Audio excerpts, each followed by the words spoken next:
Internal linking can make or break a site. Even when using silos, you need to be careful about how you link your site's pages together. Let's see why siloed sites perform better than non-siloed sites with an example. Consider a site with the following pages. Let's call this Site A. Now, let's look at another site, Site B. Site B has pages on the same topics as Site A. The only difference is the site is siloed. Pages in Site B will rank better than the pages in Site A. Why is this? Mostly because of the increased relevance each page gets because of the internal linking. In Site B, all pages in Silo 1 link to each other. Similarly, all pages in Silo 2 are linked together, and all pages in Silo 3 are all linked to each other.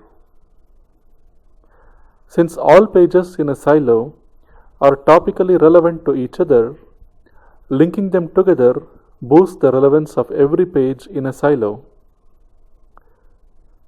Very closely related pages in Site B are all linked together. But this may not be the case with Site A.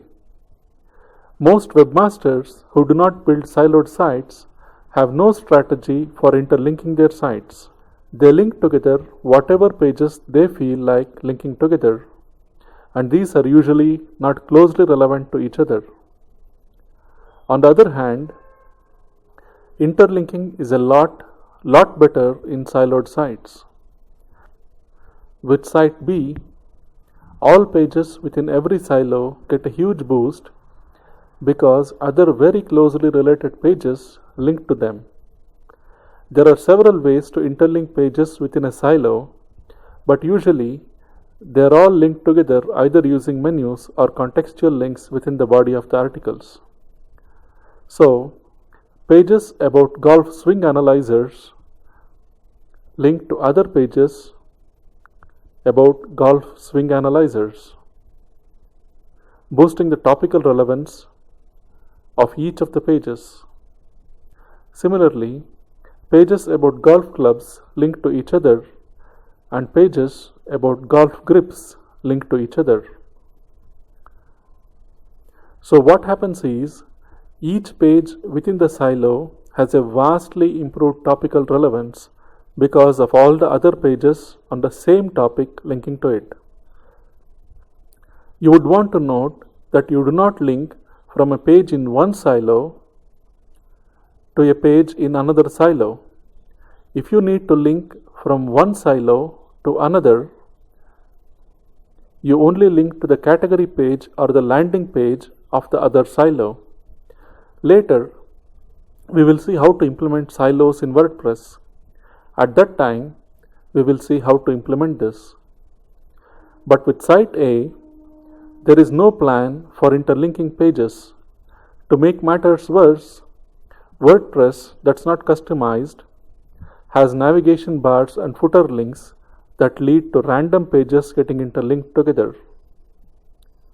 So you will have a situation where a page about golf swing analyzers may link to ladies' golf clubs, and a page about junior golf grips linking to one about complete golf sets for men.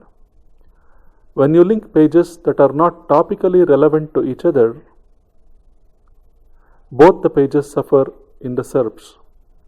This is why siloed sites perform better than non-siloed sites, even though both may have very similar content. The way the content is linked to each other plays a huge role in rankings.